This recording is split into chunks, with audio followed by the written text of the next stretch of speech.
Okay, good morning students. Today's topic is agents of pollination.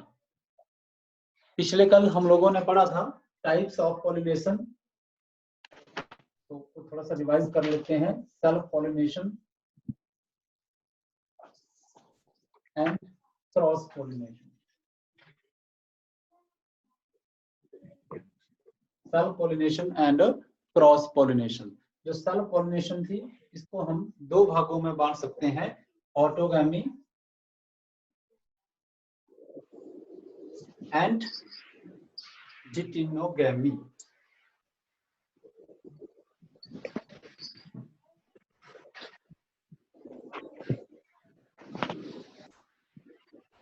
डिटिनोगैमी. Okay, autogamy के बीच में हमने क्या पढ़ा था कि सेम फ्लावर है. This is the flower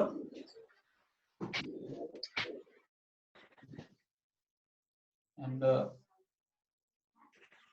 female reproductive system pistil और ये है anther.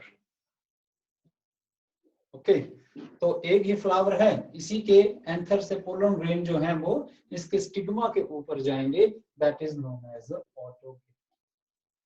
This is known as autogamy. और डिटिनोगैमी के बीच में था कि this is the plant that bear the flower. यहाँ पर हो सकता है this is the female flower या बाइसेक्सुअल फ्लावर भी हो सकते हैं, हम ऐसा नहीं यहाँ पर बोलेंगे. These are the anthers. तो ये अलग फ्लावर है, this is the different flower, but they are present on the same plant. Plant जो है वो क्या है, सेम है. तो इसकी यहाँ से ये जो एंथर है, यहाँ से पोलन ग्रेन जो है वो stigma of the different flower, but they are born on the same plant. But they born on the same plant. Is that these flower they born on the genetically similar plant. ये जो है वो क्या है, एक ही plant है, इसकी genetic constitution यहाँ पर चेंज नहीं हो रही है. So it is also a self pollination, क्योंकि एक ही पौधा है. तो ये भी जो है वो क्या है, self pollination. Genetically similar flower है, जेनेटिकली सिमिलर फ्लावर है, जहां से पोलन ग्रेन जो है वो एक एंथर से दूसरे फ्लावर के स्टिग्मा के ऊपर जो है वो ट्रांसपोर्ट. और क्रॉस पॉलिनेशन के बीच में this is the one plant and this is the second plant. Okay, species same होगी. स्पीशीज क्या होगी, सेम होगी. अगर ये मैंगो का प्लांट है तो ये भी मैंगो का ही प्लांट है. ऐसा नहीं होगा कि पोलन ग्रेन जो है वो एक पपाया के प्लांट से उड़ करके जो है वो मैंगो के प्लांट पे चले जाएंगे, वहां पॉलिनेशन की प्रोसेस करेंगे. नो नो, बिल्कुल भी. तो यहाँ पर से जो है एक पौधे के एंथर से जो है वो दूसरे फ्लावर के स्टिग्मा के ऊपर जो है वो पोलन ग्रेन जो है वो जाते हैं. ओके, यानी कि different plant. This is the cross pollination. Now कल हम लोगों ने सब कुछ पढ़ा था कि what kind of various kinds of devices that favour the self pollination. उसको अब ज्यादा आज नहीं पढ़ेंगे. आज हम next topic that is the various agents of pollination. अब जो क्रॉस पॉलिनेशन है इसके बारे में हम लोग पढ़ेंगे आज ज्यादा.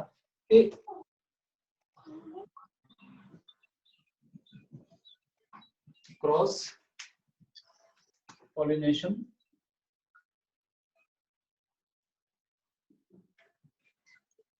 what are the various agencies that is responsible for this cross pollination. कौन सी various agencies हैं जो pollen grains from the anther of a flower of a plant, एक जो एंथर एक फ्लावर के बीच में एक पौधे के ऊपर आते हैं, वो किस प्रकार से दूसरे जो स्टिग्मा है that is the female flower that born on the another plant, कैसे जो है वो ट्रांसफर किए जाते हैं. What are the various agencies that is responsible for that transportations? कौन कौन सी वो agencies हैं? So we have to, that is known as the agents of pollination. All of these are discussed one by one, एक एक कर करके हम इन सब को डिस्कस करेंगे। तो जो एजेंट्स ऑफ पॉलिनेशन है, we can divide them into two parts, abiotic and biotic. Abiotic and biotic. Abiotic means non-living and biotic means living. दो तरह के एजेंट जो हैं वो पॉलिनेशन, क्रॉस पॉलिनेशन को जो है वो कैरी ऑन करते हैं, वो एजेंट है बायोटिक एंड अबायोटिक। सबसे पहले अगर हम बात करते हैं नॉन लिविंग की, तो नॉन लिविंग के बीच में हम यहाँ पर सबसे पहले नॉन लिविंग को स्टडी करेंगे। नॉन लिविंग के बीच में there are the two agents, first is wind and water. They are responsible to carry out the act of pollination in some of the cross-pollinated flowers. Now, what are the various characters? Achha, the pollination by wind is known as a anemophily. Pollination by wind is known as a anemophily.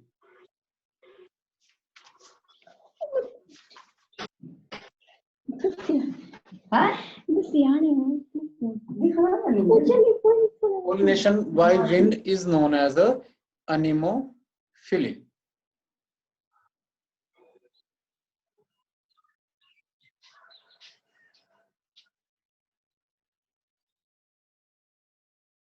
Okay. And pollination by water is known as a hydrophily. Now, one by one, we discussed how this pollination by wind takes place and what are the various characters of those flowers which are pollinated by the wind. So, what are the characters? अब हवा जो है इन pollen grains को एक male flower से लेकर के जो है वो फीमेल फ्लावर के बीच में जाए, तो उसके क्या करैक्टर होने चाहिए? तो जो विंड पोलिनेटेड फ्लावर्स होते हैं, they are not very showy, it means they are not very colourful flowers. इनके कोई कलरफुल फ्लावर नहीं होते हैं ये। एग्जांपल जैसे हमारे ग्रासेस वगैरह सारे होते हैं, all of they are the wind pollinated flowers. Grasses हो गए हमारे, जीमेज हो गई, वीट राइस, सारे के सारे जो हैं वो विंड पोलिनेटेड फ्लावर होते हैं। ये शोई नहीं होते हैं, they are not colourful. Second, and they don't have the nectar. इनके बीच में नेक्टर, कोई जो sweet substance that is not present in the flower of this wind pollinated flower. And they are not attractive, चलो इसी में आगे, they are not showy, they are not attractive, and they don't have the nectar. The pollen grain of these flowers, they are very light, बहुत हल्के होते हैं ताकि हवा जो है वो उनको उड़ा करके ले जा सके। Light and unwettable, भीगते नहीं हैं, दे आर अनवेटेबल, वो जो है वो भीगने वाले नहीं होते हैं। उनको जो है वो अगर बारिश वगैरह हो जाए तो उससे भी जो है वो नहीं भीगेंगे। Unwettable flowers are there and they don't have the nectar and scent. आप इन जगह पे कर लो, इनके बीच में किसी प्रकार की कोई खुशबू नहीं होते हैं, या कोई खुशबूदार फ्लावर जो है ये नहीं होते हैं। एंड स्टिग्मा, अगर हम बात करते हैं स्टिग्मा की, तो stigma is sticky and feathery. Stigma जो है फीमेल फ्लावर का जो स्टिग्मा है, जिसके ऊपर जो है वो पोलन ग्रेन लगते हैं, आकर के हवा में उड़ते उड़ते वहां पर चिपकेंगे, तो वो तभी चिपक सकते हैं अगर वहां पर कुछ ऐसी चीज होगी कि चाहे वो म्यूसिलेजिनस वहां पर होना चाहिए, ताकि हवा में उड़ता उड़ता अगर वो पोलन ग्रेन उसके साथ टच करे तो वो वहां पर चिपक जाए आराम से। That is the sticky. And जो ओवरी होती है generally in this plants, that can bear a single ovule in it. इसके बीच में ये भी है, usually single ovule in a ovary, usually single ovule in the ovary. Ovary के बीच में एक सिंगल ही ओव्यूल होता है। और यहाँ पर आप एक और पोलन ग्रेन के कॉलम में आप एक चीज और लिख सकते हैं कि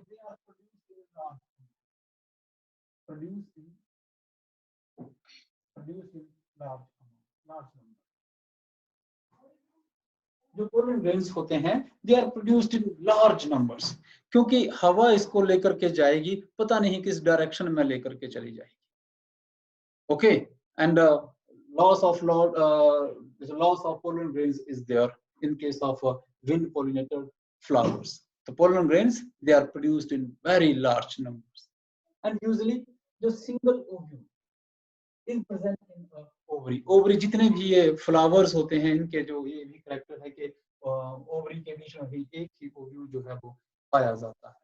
ठीक है, and they get accumulated to form a inflorescence. इस चीज का मतलब समझाता हूँ मैं आपको।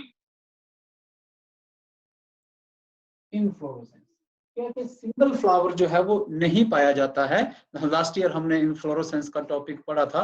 तो यहाँ पर जो फ्लावर्स हैं, विंड पॉलिनेटेड फ्लावर्स हैं, वो एक झुंड के बीच में रहते हैं, ताकि वहां पर पॉलिनेशन के चांसेस जो हैं वो ज्यादा बढ़ जाए। वो इन्फ्लोरेसेंस जो है वो बनाएंगे, कोई ना कोई इन्फ्लोरेसेंस बनाएंगे, ताकि जो है वो पोलन ग्रेन्स हवा में उड़ते उड़ते जो है वो उसके बीच में जो है वो अटक जाएं। So they are usually present in the inflorescence. So these are the various characters of the wind pollinated flowers. Then next topic is a water pollinated flower, या हम लोग इसको बोलेंगे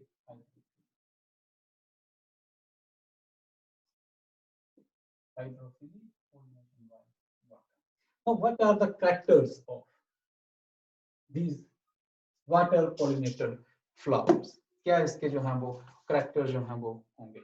अगर हम इसकी पोलन ग्रेन की बात करते हैं सबसे पहले, तो पोलन ग्रेन्स यहाँ पर होंगे, they are again light and unwettable. वो भी जो हैं वो अनवेटेबल होते हैं, covered by the wax. Pollen grain in this case they are light and covered by wax. उसके चारों तरफ वैक्स होता है जो उनको पानी से भीगने से जो है वो बचाता है। And they are again produced in large number, क्योंकि पानी किसी भी तरफ को जो है वो इनको बहा करके ले जा सकता है, इसलिए इनका जो अमाउंट होता है प्रोडक्शन का, वो भी जो है वो they are also produced in very large number. Stigma is again sticky. Stigma जो है वो sticky होता है and unwettable. And unwettable, नहीं भीगने वाला होता है। Stigma is sticky and unwettable, कि वो भीगे नहीं पानी से, और वो स्टिकी होता है, ताकि पोलन ग्रेन अगर तैरता हुआ या किसी और एजेंसी के द्वारा उनके पास लाया जाए तो वो बड़ी आसानी से जो है वो वहां पर चिपक जाए। And scent and nectars they are absent. Again वो विंड वाला ही character, scent, odour and they are absent, and other nectar, they are all absent. ये सारे के सारे जो हैं वो यहाँ पर क्या होते हैं, ये भी absent होते हैं। And और character इसका एक कि there is the covering of wax on other plant part. They are covered by the wax. जैसे सेपल, पेटल्स जो है इसके ऊपर, वहां पर भी जो है वो क्या होगा, वैक्स की लेयर होगी। तो these are the characters of water pollinated flowers. We are going to discuss here one or two flowers के उसके बीच में अब किस प्रकार से जो है वो pollination होती है। As per your NCERT book, first we are taking the example of Vallisneria.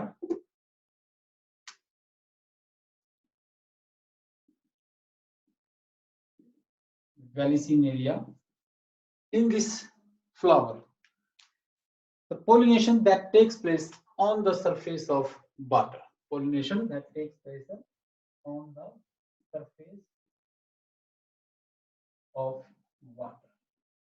अब दो तरह से pollination जो है वो पानी के बीच में हो सकती है. Either it takes place on the surface of water and other it takes place in the water, under the water. पानी के बीच में भी pollination हो सकती है और पानी के surface के ऊपर भी pollination हो सकती है. दो condition जो है वो यहाँ पर हम लोगों को देखने को मिलती है. तो पहले हम लोग epihydrogamous condition पढ़ेंगे. Epihydrogamous pollination on the surface of the water. In case of Vallisneria, what happened? The pollen grains, they are produced by the plant that comes. This is the plant. ये हम लोग plant Vallisneria plant जो है वो बना रहे हैं. What happened? The pollen grain which is produced by this plant that comes on the surface of water, and that show the two stamens. जो male flower होंगे, they are released and they come on the surface of the water. Here, each male flower that can bear the two stamens. दो stamens जो हैं वो इसके ऊपर होंगे और इसका जो perianth होगा, जो leaf-like structure, three leaf-like structure they are present in this flower. With the help of these structures, these main flower, they swim on the surface of the water with two stamens facing upward. ऊपर की तरफ को जो ये दो structure हम लोगों ने बनाए, these are the stamens. And when the female flower that comes out from the surface of the water, at that time what happened? These stamens, they burst. इनके बीच में जैसे धमाका होगा, छोटा सा जो है ये burst होंगे, और जैसे ये burst होंगे तो इसके बीच में से pollen grain जो है वो बड़ी force के साथ जो है वो बाहर उछलेंगे, and some of the pollen grains they reach to the stigma of the female. वो फीमेल फ्लावर के स्टिग्मा के ऊपर जो है वो पहुंच जाते हैं. तो इस प्रकार से ये पोलिनेशन जो है वो Vallisneria के बीच में होती है. It takes place on the surface of the water. There is another example. Zostra plant है.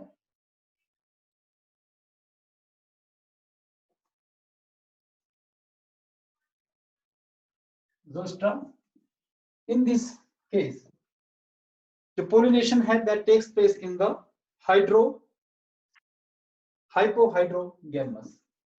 Hypohydrogamous. It means below the surface of water, under the water. ऐसे हम लोग बोलते हैं, under the water. In this case, what happened? The pollen grains, they become the ribbon-like. They are coiled. ये ribbon की तरह होते हैं. पोलन ग्रेन जो है वो रिबन लाइक जो है वो हम ऐसे बोल सकते हैं, इस प्रकार के होते हैं, रिबन की तरह होते हैं. जैसे जो फीमेल फ्लावर होता है, when it comes out from the surface of the water, जब ये पानी से जो है वो बाहर निकलता है, पानी के बीच में ही होगा. ये सारा काम कैसे होगा? पानी के बीच में होगा. These are the stamens. हम इस प्रकार से बना लेते हैं कि these are the stamens, male flower. इसके बीच में एंथर भी होते हैं, यहाँ पर एंथर है. और जैसे फीमेल फ्लावर जो है वो बाहर निकलता है, they start coming out under the surface of the water. These male flower stamens, they coil around these female flower. ये फीमेल फ्लावर है, इसके चारों तरफ जो है वो coiling कर लेते हैं, लिपट जाते हैं, and then carry out the act of pollination. Male flower जो है वही चिपक जाएगा इसके चारों तरफ, फीमेल फ्लावर के चारों तरफ. जैसे ही ये बाहर निकलने की, बाहर की तरफ को जो है इसकी मूवमेंट होती है फीमेल फ्लावर की. This is known as the hypohydrogamous. ये पानी के अंदर ही जो है वो क्या हो गई, पॉलिनेशन हो। तो these are the two example, एक पानी के सरफेस के ऊपर और दूसरा जो है वो पानी के सरफेस के नीचे। तो these are the this is the two type of pollination which is carried out by the living, non-living factors. Now biotic, living. तो living इसके बीच में different kinds of animals they are included. अलग अलग प्रकार के animals that take part in the process of pollination. We can discuss them one by one. And the pollination by the animal is known as the zoophily. Zoo का मतलब होता है animals.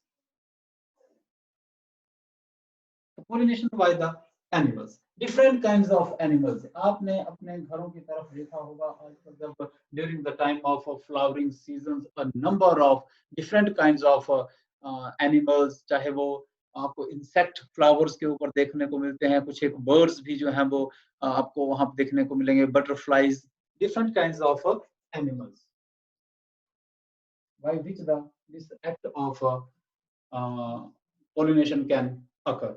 First of all, we discuss this pollination by insect. So first of all, we are going to discuss the different kinds of characters of animal pollinated flowers. क्या characters होंगे? सबसे पहले they are the very attractive, showy, beautiful flowers. बड़े ही attractive, beautiful flowers होते हैं ये, जो भी जो पॉलिनेशन जिन फ्लावर्स के बीच में एनिमल के द्वारा होगा, क्यों? क्योंकि एनिमल इन फ्लावर्स की तरफ को अट्रैक्ट होंगे ये सारा देख करके. दिस इज द कैरेक्टर, ये इसका कैरेक्टर है. दूसरे नंबर पे दे हैव द स्केंट. यहाँ पर क्या होगा, स्केंट जो है वो they are the scenty flowers, बहुत ज्यादा जो है वो इसके बीच में स्केंट जो है वो देखने को मिलेगी. And they have a nectar in them. Nectar होगा इसके बीच में. Sweet substance is present. toward which जिसकी तरफ जो है वो many animals, many insects, they are attracted.